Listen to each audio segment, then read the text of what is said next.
on doing the thing, and one night after a particularly brutal night on the picket line, I was like, forget it, man. I'm taking a group of workers to a bar, we are having a beer, that's it, vámonos, right? So we went to the nearest bar next to the hotel where we were picketing, which turned out to be a gay bar, and I was happy because I was the prettiest girl there. I found my home, honey. I'm home, boys, and I'm prepared to be your queen. But let me tell you something. 14 Mexican dishwasher and 3 Salvadorians, not so thrilled.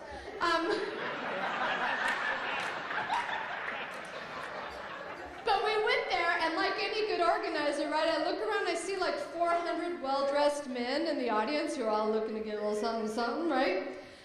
And I didn't see an audience so much as I saw potential signatories to the boycott petition. And there was an open mic. So like any good organizer, I thought, okay, I'm gonna sign up for the open mic, I'll just get on stage, I'll talk about my day on the picket line, they'll be thrilled. Of course they'd want to hear about it, and if they heard about it, they'd support it, of course, duh, right? So I'll just get on stage, I'll talk about the picket, the boycott, and everybody will be excited, and then they'll sign the boycott petitions. Well, I didn't really plan on the fact that I would be following a drag queen who sang, yeah, that's one, I'm not done, who sang Gloria Estefan's conga through her nose. Yeah. And so I followed that, and then these 2 like huge drag queens on roller skates who were doing the Star Spangled Banner, tapping it with the roller skates. And then I get up there with my little Union flag and my buttons and my boycott petition, and I just talked about my day on the picket line. And a miracle occurred. Because all my life I had wanted to be of service. I wanted to make a difference. But I wanted people to see the people that I loved and cared about, women, workers, Latinos, people who for many are voiceless and faceless. I wanted to give them the spotlight. I really wanted to make them the stars, right? And that night, on that stage, I got more signatures on my boycott petition after 10 minutes on that stage than I got in the entire month on a picket line.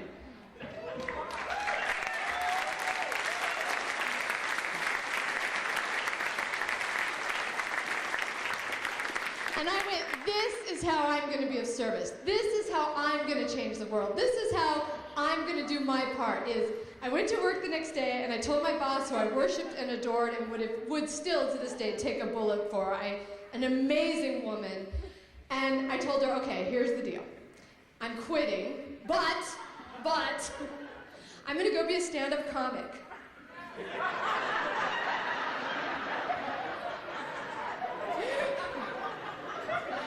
And I was offered 3 weeks paid vacation. But I said, I'm going to go be a stand-up comic, and I'm going to travel around the country, and anytime someone gives me a microphone or they put a camera in my face, I'm going to talk about workers and the labor movement and women and what's going on with working America today and how important jobs are and how important dignity is and how it's the labor movement that gave us weekends. It's the labor movement that gave us the 8-hour workday. It's the labor movement that gave us child labor laws. It's the labor movement that protects us. And when people tell me that the labor movement's dead, I'm going to say, really? Because those assholes seem to be spending a lot of money to stop us. Right? And so I told her, that was my plan, and then I would travel around the country and I would get as famous as possible, and then eventually somebody would say, okay, what do you want to do? And I'll say, okay, I want to be like Oprah. I want to be the Mexican America Oprah. I want to do a talk show, and I want to talk about the issues and the people that are important to me, and I want it to be so super successful that eventually they'll refer to her as the Black Jackie. It could happen. Why not?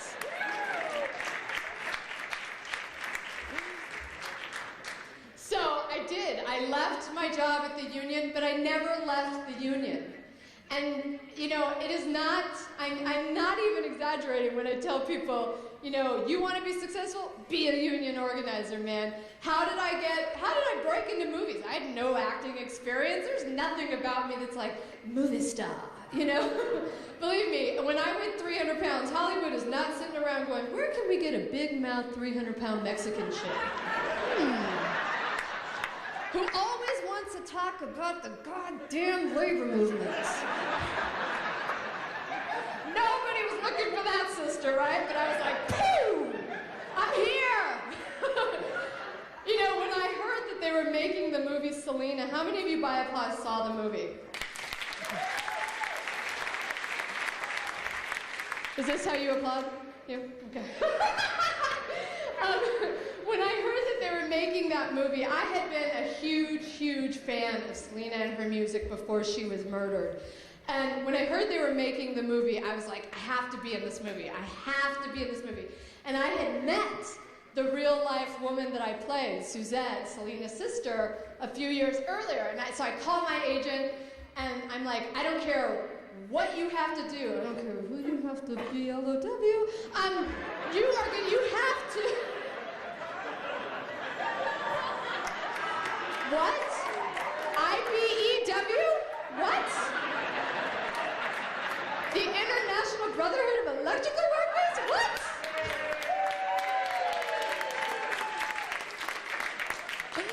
I said, I don't care what you have to do, you get me an audition for this movie. I was born to play this part, I have to play this part, I will die if I'm not in this movie, right? So my agent's like, it's 12 o'clock at night. I'm like, I don't care. You are gonna get me this appointment, right? So I'm like, in Spanish we say chinga, chinga, chinga, right? All the construction laborers are like, we know that. Chinga, chinga, chinga. And so the next day my agent told me that they weren't even interested in seeing me. They didn't want to see me for two reasons. One, because Selena's family is very dark-skinned, and I'm very light-skinned, and they didn't think I was Mexican enough. Well, isn't that some shit, man? I've been a damn Mexican my whole life, and the one time it's gonna pay off, I'm not Mexican enough? Oh, excuse me, let me go get my leaf blower.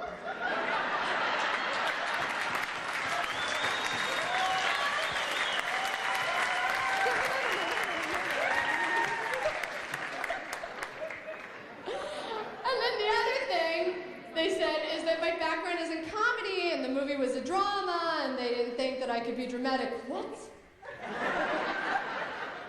Are you kidding? So, you know, like any good organizer, I didn't hear no, I just heard not now, right? So I said, all right, I'm gonna take this into my own hands, because I am not waiting for Hollywood to give me an invitation to my success. I'm an organizer, I make things happen, I don't wait for shit to happen, right? Right.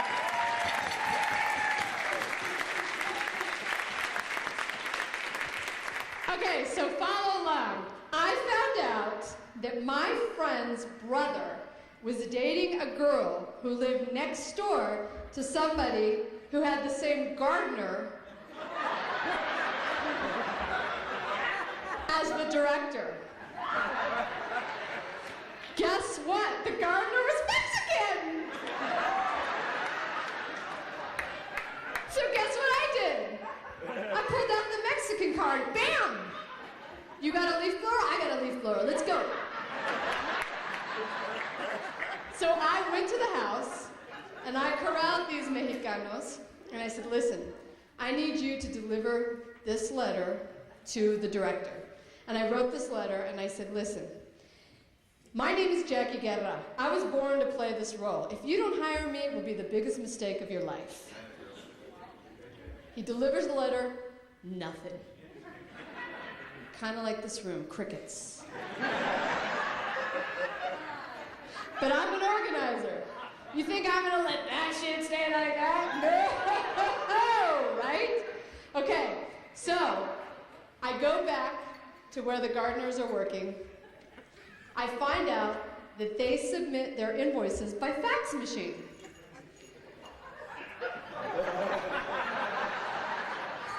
Oh yeah, see, we got some organizers in the room. You guys are 20 steps ahead. Love it, love it. So I wrote a letter. I said, "Dear Mr. Gregory Nava, my name is Jackie Guerra. I really want a chance to audition for this film. Today's my birthday, and the only thing I want for my birthday is a chance to audition. Thank you very much. P.S. If you don't give me an audition, it will be the biggest mistake of your life." You know what? Directors love to be threatened. So I got on this campaign, faxing campaign, and I started faxing that same letter to his office every hour on the hour.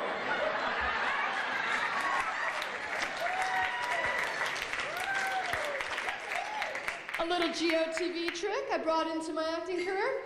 So I finally get a call from my agent. She's like, "All right, you know what? Enough with the frickin' faxes, okay?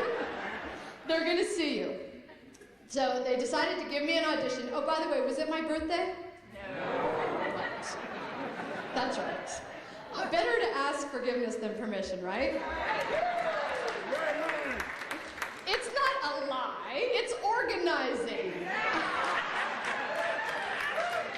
Even God knows the difference. So they finally give me an audition. I show up for my audition, and it's amazing. It's like one of the greatest experiences of my life. I walk out of that audition, I'm like, I nailed it.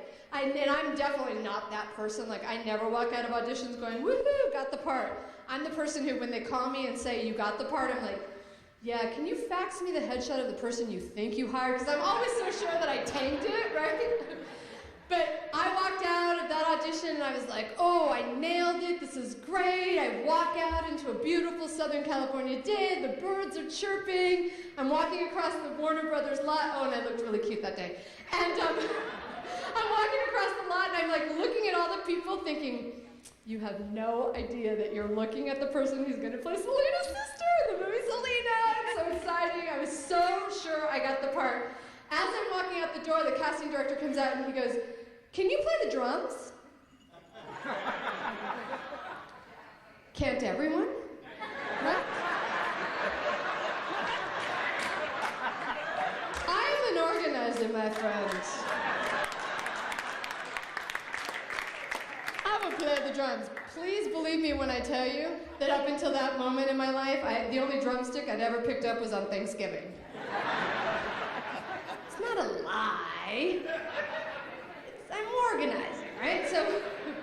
So basically, they tell me I have to fly to Texas, I have to meet the family, I have to audition with Jennifer Lopez for the director, and if the family likes me and I pass the audition with Jennifer, I'll get the part. So I fly to Texas and I meet the family, and it's this incredible, we spent 4 hours together. It's like 4 hours, 2 bottles of tequila, and 16 mariachi songs later. I loved them, it was great. And so I go to my audition the next day, and there I'm doing the scene, and the director says, "Oh, and you can play the drums, right?" Yeah. Right. Sure, yes, I can. And I'm thinking like, oh my gosh, you know what? I am not gonna let a little detail like the fact that I'm auditioning to be a drummer and I can't play drums stop me from getting the part. So I finished the audition and the family approved of me, and then Jennifer looks at me and she's like, for those of you who saw the movie, it was the scene where she takes my food and I pounce on top of her. And in the audition, she's like looking up at me going, "I think you got the part." Like, get off me, bitch. That's right, I've been on top of J-Lo. And,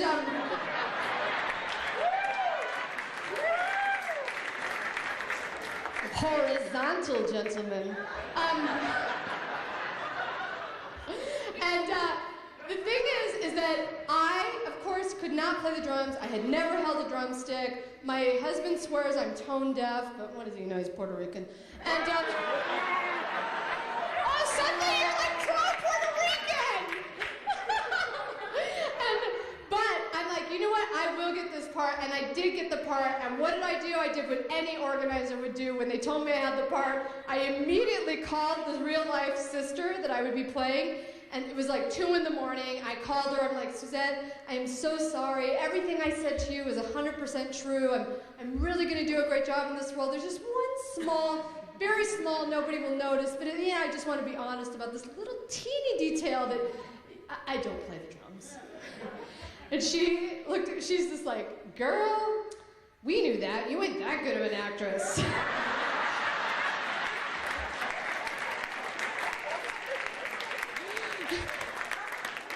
But in order, so I got the role by organizing everybody around me, but then in order to keep it, I took drum lessons every single night from 11:30 at night till 2 in the morning, regardless of our schedule. So if you see that movie again, look at my hands, because they're like all crusty and bloody and gross. Like stigmata. But no, it wasn't. It was organizing. So I don't tell that story to be like, ooh, look at me, I was on top of Jennifer Lopez. No. I tell that story because it's just an example of if you can be an organizer, you can do anything. And I'm so grateful to the labor movement and everybody who does this great and noble work every single day, and all the great teachers that I had in the labor movement who taught me everything I know in life about how to be successful. So muchas gracias.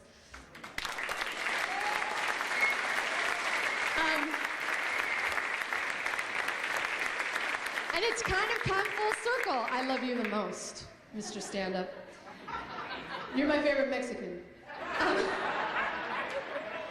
Okay, first, where's one? He wants a hug too. Come on down. Let's go.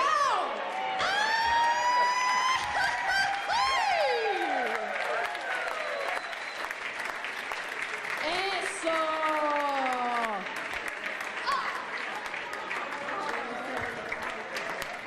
This is a real Mexican from East LA. Come on, come on, come on.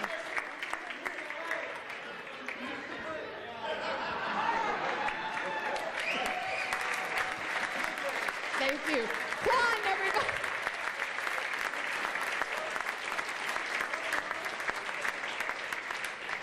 You would think that I would be on better behavior when there are very handsome white men in suits behind me. You guys are way too important to have the crap seats, because the action's up here. You like it? Not complaining? I love Dave. Not complaining. Love it. I do what I can for the kids, Dave. Thank you. So it's kind of come full circle to me, and one of the reasons that I was so excited when when Rick invited me, Brother Bender, let me be a little bit more reverent, invited me, Slick Rick. That's right. 6 minutes, 6 minutes, 6 minutes, Dougie Fresh, you're on. Right? Slick Rick, Slick Rick. And by the way, when you see Brother Bender, look at his purple.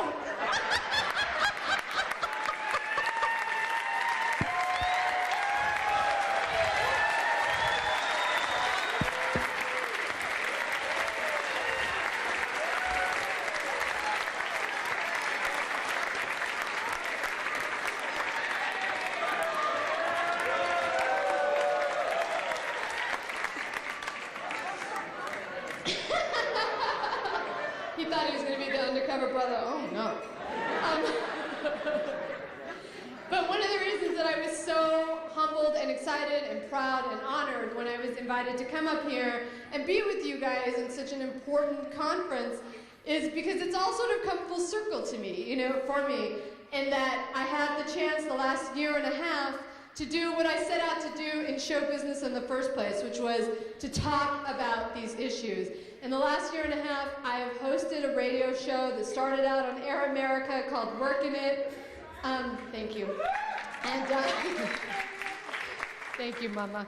And then changed over to the Jackie Guerra show. We were syndicated and became syndicated nationally as of January. And it is a 2-hour weekly show, 100% devoted to working America. Workers' rights, the labor movement, what's going on. And we have fun, you know? Because one of the things that the right wing loves to say about us, right, is that we're such dinosaurs, right? We're irrelevant. Nobody cares about us. Oh, snooze, dinosaur, the labor movement. Blah, blah, blah, blah. If we were such dinosaurs, let me ask you, why would a little douchebag like Grover Norquist work so hard to destroy us?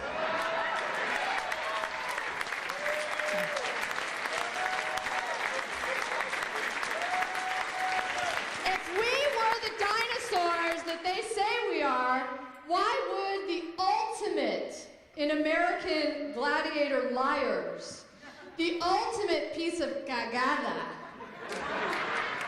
Rick Berman and his Center for Union Facts? Oh, you know what? I got your fact. Right? This is the same little asshole who took money from the alcohol industry to lobby against mothers against drunk drivers. You're lobbying against women whose children were killed by drunk drivers. My God, you have a seat in heaven.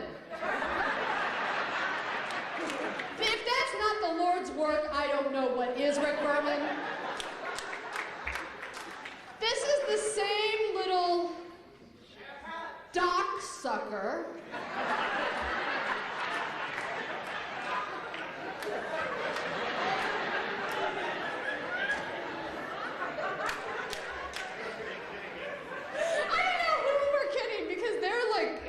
they're like young teenagers. They're like, she meant cocksucker.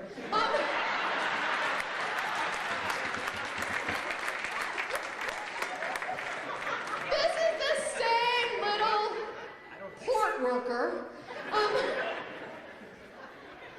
Rick Berman, who took money from the restaurants industry to lobby against the minimum wage increase. Because that's American. There's nothing more American than keeping workers down. There's nothing more American than the term working poor, which I'm pretty sure, if you look in Wikipedia, he created. There's nothing more American than keeping the most noble and the hardest working among us in poverty. Rick Berman, douchebag of the millennium.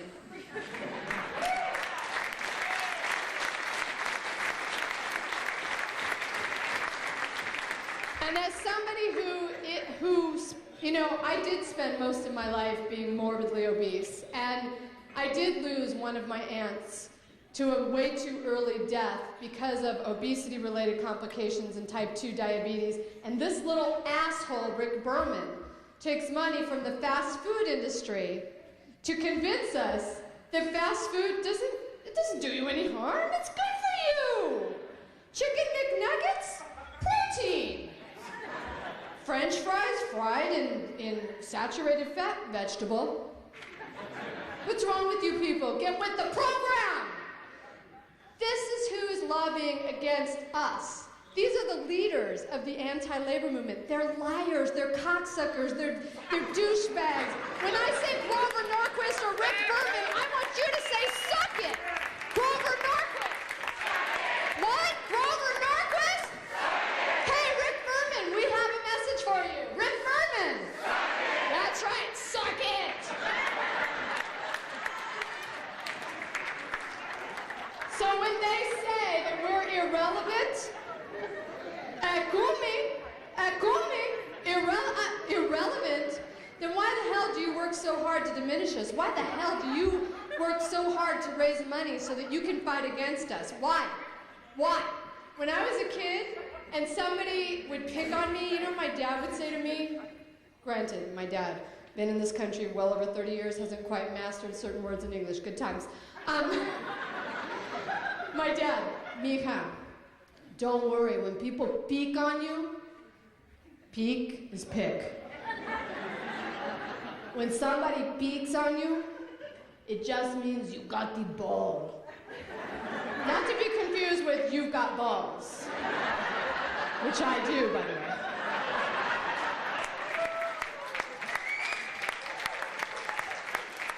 As do all my other sisters here.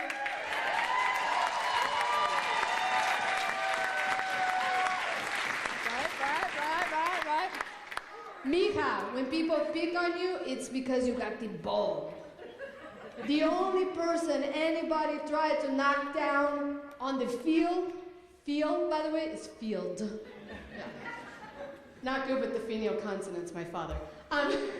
The only person someone's trying to knock down on the field is the guy with the ball.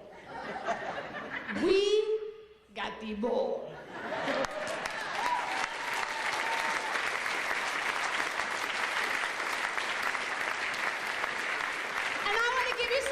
More good news, because I do get to travel around, and I do get to see, you know what? The times, my friends, they are a-changing. Because when I started doing stand-up comedy 12 years ago, it was a good time. 12 years ago was a good time in this country. To be honest, yeah, that's right. Oh, Bill Clinton. Right? I know, he's like that boyfriend, I know. Like, you know you shouldn't, but you do end up calling him at 2 a.m., right? That's, but it was a great time. It was a great time. And, you know, people were organizing on college campuses. They were feeling empowered. There was a lot of, activity on college campuses for, everything from economic justice to the gay and lesbian community was actively organizing on college campuses. Women were saying, not my vagina, fellas, right? We were taking control on, or girls, whatever, yeah. Unless you're male! You would have considered it your patriotic duty as well? I know. I didn't even look good in blue, and I wear a blue dress for him.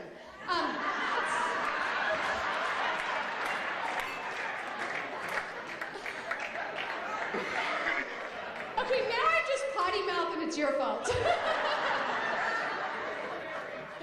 Carrie's like, Maddie listens Bill. But then something happened, right? We all got bushwhacked. And this administration, which hates our guts, right?